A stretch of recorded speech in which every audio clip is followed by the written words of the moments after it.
Reports say forces from Libya's internationally recognized government carried out airstrikes in Meitiga Airport in Tripoli and on an airport in Misrata town on Tuesday to retaliate against rival forces controlling the capital. Now joining us via Skype is the director of Hugh Miles consultancy, Hugh Miles, to continue the discussion on the unrest in Libya. Now, what do you make of these airstrikes on oil terminals and the airport by rival Libyan forces in the country? Well, this is a continuation of the civil war that has been unfolding in Libya between these two loose coalitions. What we've seen is more and more violence with more and more kinds of weaponry, and now we're seeing airstrikes from both sides.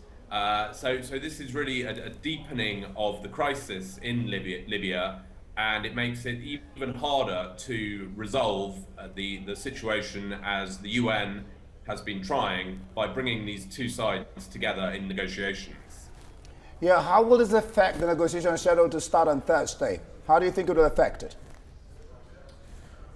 Well, obviously it can't be a good thing if the two sides are using warplanes to bomb each other. It's very hard to see at the moment how they are going to even sit round the table together, because the two sides' main occupation at the moment appears to be trying to get more weapons and more foreign backing for their respective military campaigns. So, and this is despite the fact that Libya, of course, is already awash with many weapons from Gaddafi's arsenal. So this does not augur well at all for the peace talks. So what the Western government really needs to do to bring stability back into the country?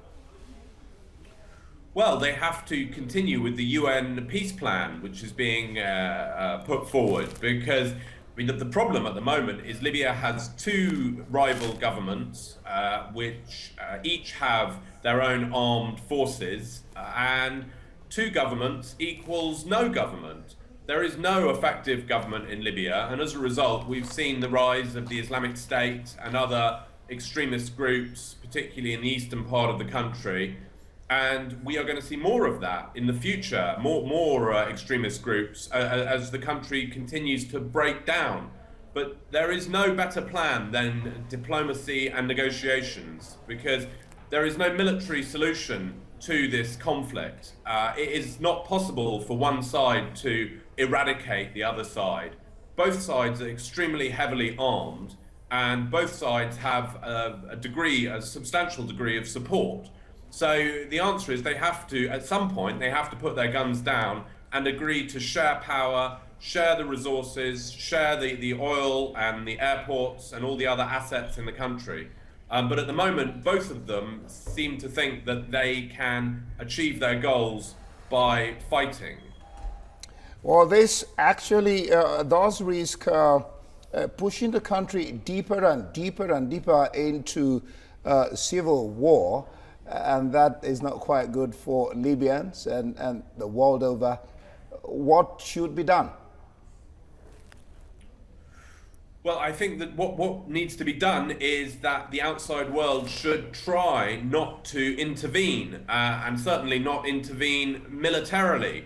It is tempting, and there are some voices in various parts of the world, particularly in Egypt and in the right wing in America, who believe that the solution is more weapons, more war, more force, and that basically by backing one side in this civil war, by backing General Khalifa Haftar and Prime Minister Abdullah al-Thani, they think that they can overthrow the pro-Islamist side, the other side, if you like.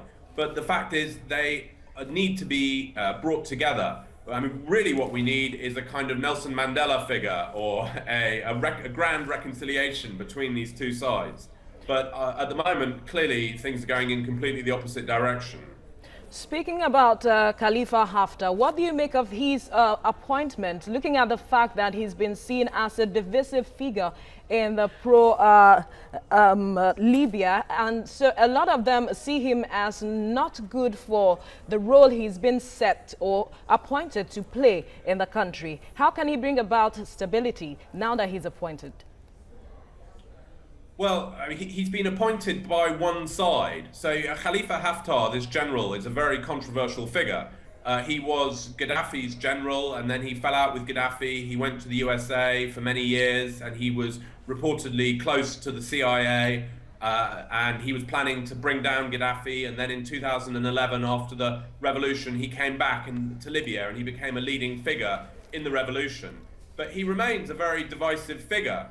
Many Libyans think that he's really in it for himself, and that he's been too quick to use force, and that he groups together all the Islamists as terrorists, when in fact, although there are certainly some Islamists who are rejectionists and are completely outside the democratic process and will probably always be outside the democratic process, like Islamic State and some other groups, it is not helpful to merge together Islamic State with, for example, the Muslim Brotherhood and other more moderate groups, because this is not conducive to finding a political solution in Libya. So Khalifa Haftar is a divisive figure. Many people think that he's part of the problem, not part of the solution. He's been very aggressive, very quick to use force. So, I think this appointment is going to divide Libyans, and it's not going to lead to peace in the foreseeable future. Well, we've been speaking with Hugh Miles on the crisis ongoing in Libya now.